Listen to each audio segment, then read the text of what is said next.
joined by head coach Brent Brennan. Coach, if you want to give us an opening statement, we'll open it up for questions. Okay. Thank you, everybody, for coming. This was an awesome win for our football team. We knew it was going to be a tough game, and it was. There were lots of moments in there where it looked like we could either blow it open or look like they were going to climb back in. And I thought our team did an outstanding job at rallying in those moments.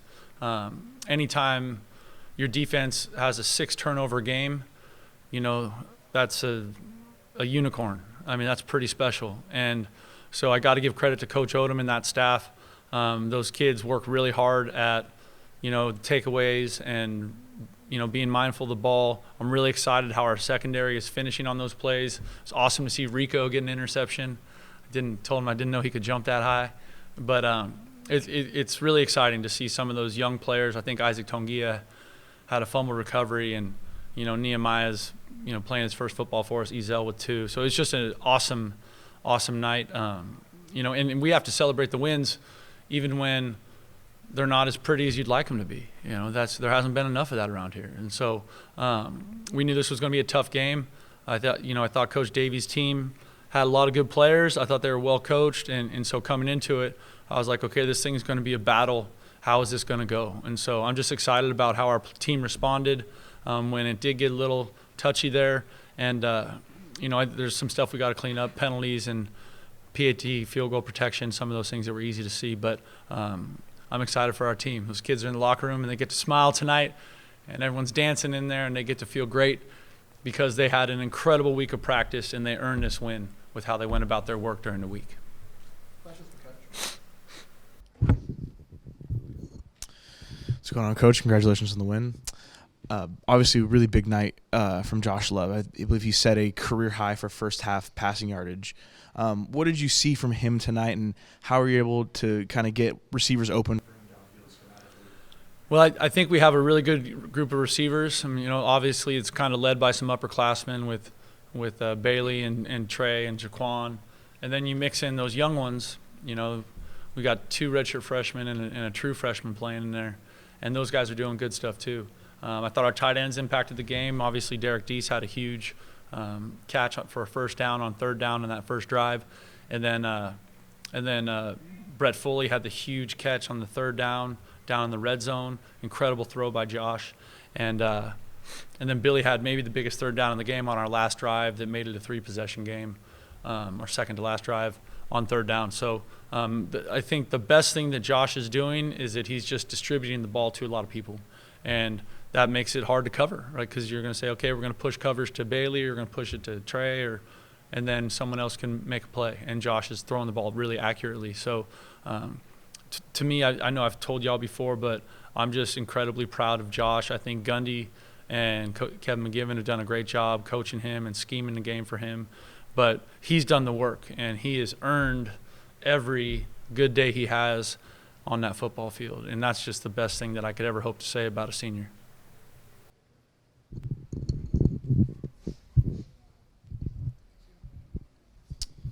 Yeah, Coach, as you mentioned, the 6 turnovers, I was just wondering how important is it for you to be able to trust your entire defense and not just Aguayo with him being out tonight? I thought that was awesome, right? And that was a big conversation that we were having, and I thought those guys went in there and played well. I haven't looked at the stat sheet yet, but I saw Kyle Harmon flying around making plays, and Hadari Darden and Isaac Tongia, and so and Jordan Cobbs, the freshman, got out there and did some exciting stuff. He looked good running around. We've been really excited about Jordan since he got here in the fall. We were excited. He's a local kid, San Leandro High School right up the street.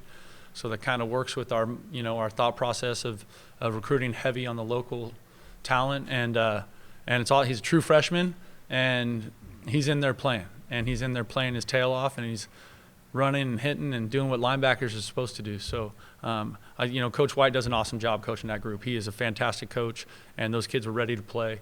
And even at the end of the game, where, they're trying to make another run at it. Rico, they run 4 verts. Rico, redirects the slot and then reaches back inside just the way he's taught, and then high points the ball. It's like as good of a coached and executed play as you could want.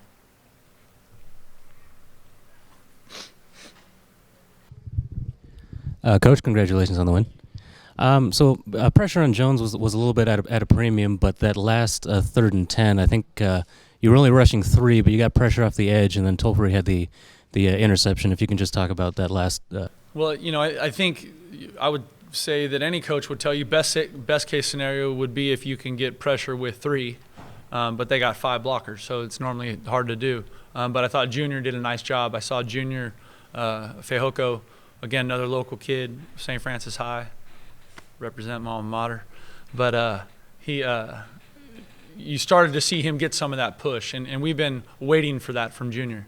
And so it was exciting to see that show up kind of in those moments. I really felt like we were getting good, pocket collapse from the D-line late in that game, which is a good thing because that means that we have enough fresh bodies, that have enough people there where we can play, 6, 7, 8, 9 guys in a game and still have freshness late in the fourth quarter when we have to get a push.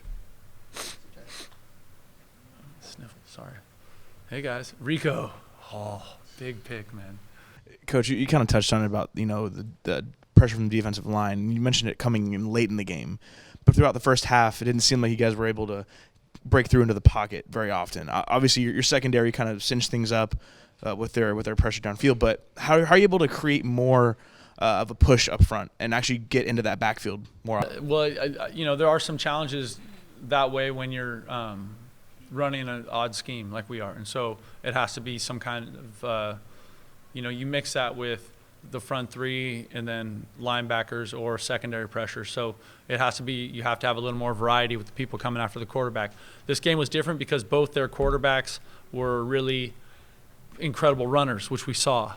And so our conversation wasn't so much that we had to do everything we could to get home. We had to do everything we could to contain and keep him boxed in, which was, you saw the few times that he got out, he was pretty special, right? And what's his name? The Tuioti, he was really dangerous once he escaped throwing the ball, right? And so Sharian was more scary running the ball. So we had to have 2 different thought processes with that in terms of how we tried to fence him and box him in, which is a common conversation people have when you're playing a really elusive quarterback. Coach, at the beginning of the season, you talked about how you were excited to see how athletic this team was and the focus on defense that you wanted this year. How does it feel to see this identity actually coming to life now?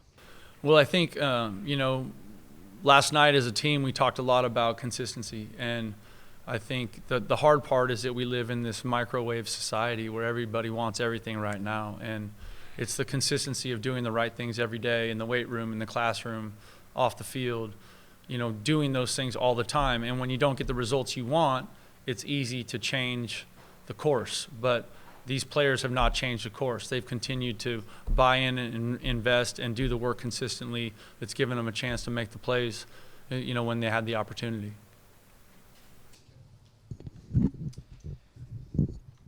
Coach, when you look at the stat sheet, right, you guys are 5 of 7 in the red zone, but a lot of those came via field goals.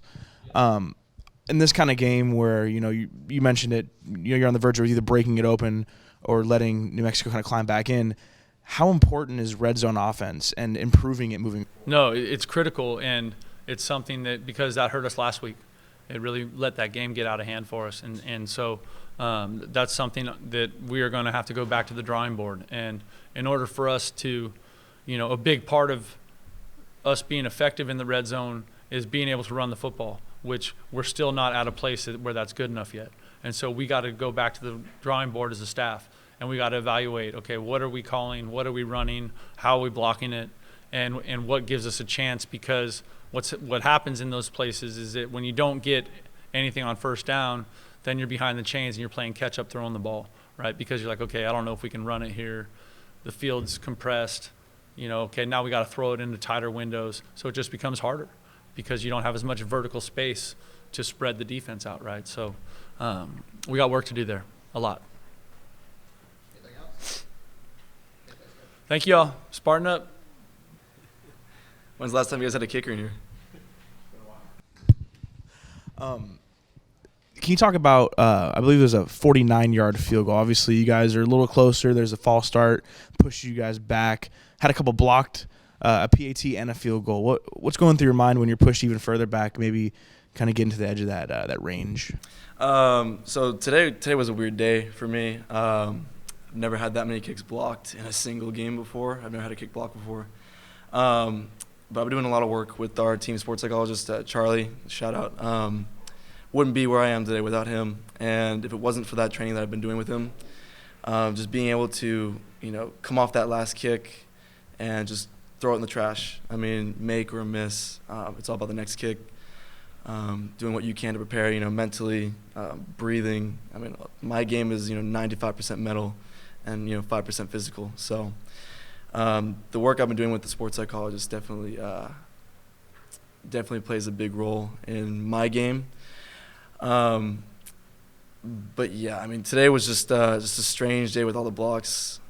They were coming off the edge really fast, so I had to speed my process up a little bit and do what I could just to get it through the uprights. But I think one of my biggest qualities this year is being able to bounce back from misses. I've had a couple misses this year. It's my freshman year. I'm just taking each game as a learning experience, getting ready for the next season, next game. So you're just taking it as a learning experience, bouncing back, and it's all about the next kick.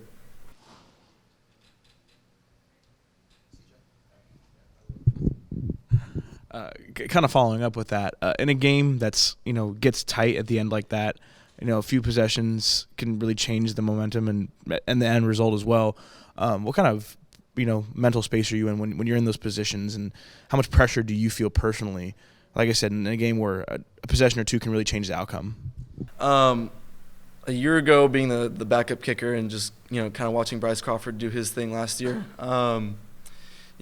collegiate football was a whole new thing for me. I wasn't used to it. Even just watching him perform on the field would get my heart going. Like knowing that might be me next year. But this year, I mean, I've been working my ass off. Excuse me, sorry. I've been working really hard. And like I said, I've been really working on my mental game with Charlie. So in a game-winning scenario, I'm just taking it as another kick, just another day, another practice. I've done this before. I can do it again. In a situation like that, though, you probably find me in the bench, under the dugout, just working on my breathing. Positive visualization, watching myself, run onto the field, take that kick, watch it go in, just all in my head. That's basically what my process is. Might go over the net and take a couple practice swings, but it's just like any other kick. It's just a normal kick. Anything else? Yeah, Matt, when you see your defense force 6 turnovers, does that kind of ease your mind a little bit, or is it really just going out there, every kick's the same, mindset's the same, or does that kind of ease your mind a bit when you're not digging out of a hole like that? Yeah, definitely. I think just seeing the team perform well as a whole is awesome. Touchdowns are awesome, turnovers are awesome, and one of our team goals this year is top 25 in the turnover margin. That's something Coach Brandon's been stressing really hard from day one. And that's not something that I can physically have an impact on in my game. So, I mean, watching the defense really go out there and do their thing, it does, ease my mind. It does ease my mind knowing that they're there to, I think, my field goals in defense especially help, keep us in the game. I mean, towards, the end of the game, New Mexico was really driving hard. And, yeah, I think defense really played a huge part. Rico Tolfree, I mean, 2 fumbles, two fumble recoveries. That's fantastic. Brandon Dizelle, I think, had 2 interceptions. So yeah, it's just really fantastic. We love those guys. So I think we're making good on our goals so far in top 25. All right, thanks, Matt. Awesome. Thank you, guys.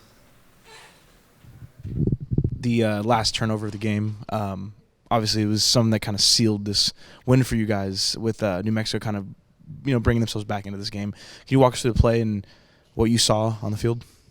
Well, usually in 2-minute situations like that, we tend to try and keep everything in front of us, force checkdowns, force them to beat us with small ball. We don't want any big plays or anything like that. So I'm lined up to the boundary, and I've got 2 threats to my side, and just a great game plan this week. Our coaches have done a heck of a job this year getting us ready and prepared to play everybody to play against. So I just know what keys to look at, and a lot of offenses tend to run like a certain concept in 2-minute situations, and their offense is a lot like ours. So that we see a lot of things like throughout the year.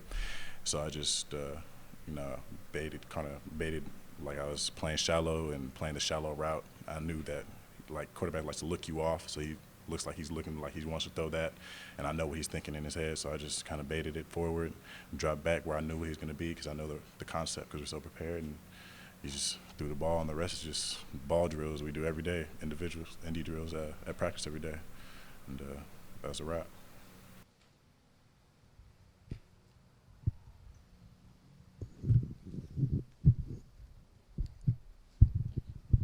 Yeah, you spoke a little bit about game plan. I was just wondering, were you planning on the whole defense as a whole being aggressive tonight, like extra aggressive, or was it just kind of taking what the offense was giving you? We've been preaching aggressiveness since last December, whenever the season ended.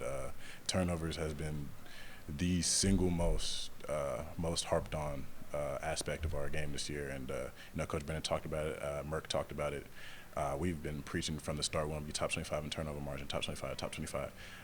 The mission we look at every day on the wall in the goal room when we team meeting is part of the mission. Top 25 turnover margin. Like it's been beaten into our heads every day. So we come into every game, and our number one thing on our mind is take the ball away, give it back to QB1 over there, and let those guys work their magic. And that's something we've been working on, and it's really beautiful, like to see it like come to fruition like this, because this is my redshirt sophomore year. So I've been here for 3 years. As soon as Coach Brennan got here, I got here, and it's really been a beautiful process, like watching us like grow as a team, and some of the things that we've been harping on is really coming true. We had 5 interceptions at Arkansas, 2 turnovers last week, and then 6 today, and it's just it's the 16 points off of those turnovers. Like without those 16 points, it's a totally different ball game.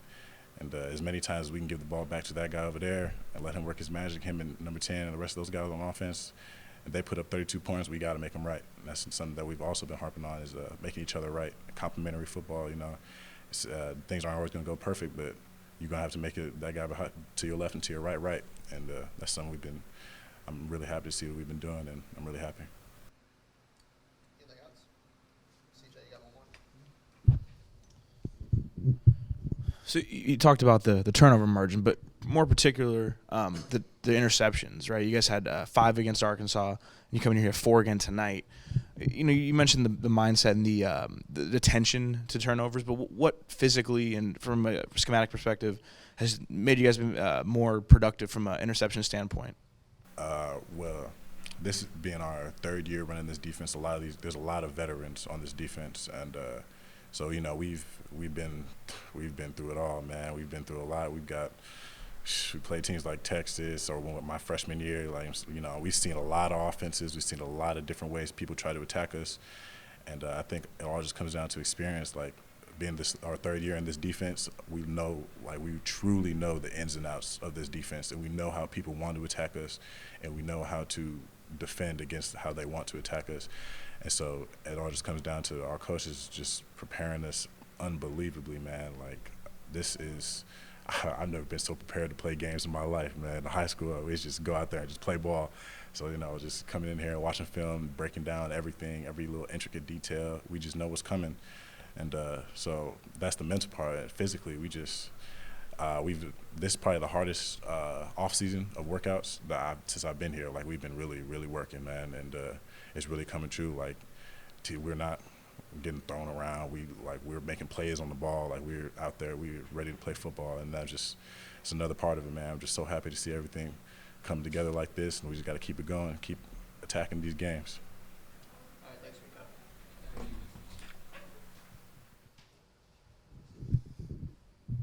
Rico. Congratulations on the win, Josh. Your first half was the best of your career so far at San Jose State. You set a first half record with 326 yards passing. What were you seeing out there, and what helped you be so successful finding an array of different receivers, but pushing the ball downfield like that? I think going in, I think we knew we could take shots deep, especially with our guys on the outside. Great play calls by McGivern. We prepared really well all week. Thought we had a great week of practice, and we just executed. Those guys made the plays.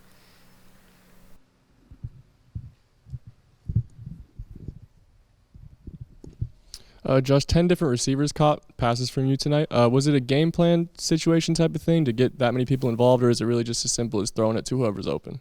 It's just throwing to whoever's open. I mean, we have guys that are all capable and that can all play. Whoever's in there, I'm going through my reads no matter who it is and just throwing them the ball and they're making plays.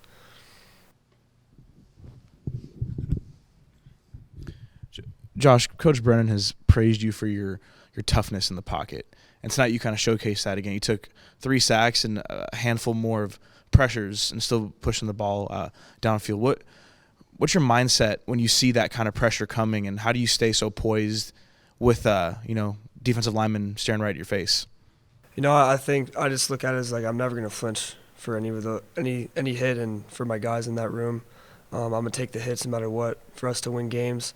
We need to kind of look back on what mistakes we had this past game for this next week and work on it. And I just need to continue getting with the O-line and Coach Bernardi and working with him and Coach McGivern, Coach Gunderson in preparation of what I missed, maybe if I could have changed something.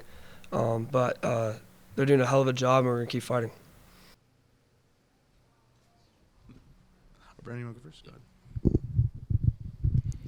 Can you just talk about your connection with Trey Walker tonight? He had 7 catches, 130 yards, and just him kind of becoming a number one in this offense. He's just a hell of a player. We're going to continue working with him, and like we were just talking after the game, we need to continue to work on our own, get extra work in, because I think there's a lot of stuff left out there that we could take. But I think the whole group of receivers are making plays, not just him. I'm excited for those guys.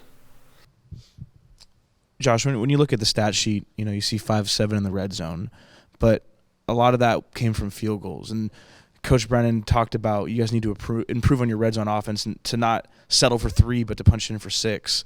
What do you think it's going to take to improve in that area of your game? I think obviously 5 for 7 is better than last week, but I feel like, looking back on our performance today in the red zone, I think we obviously need to get better. We're going to face against a good opponent next week at Nevada. We're both 3-2. It's a big game for the West Division, and, we've got to get better. Anything else? Thanks, Josh. Thank you.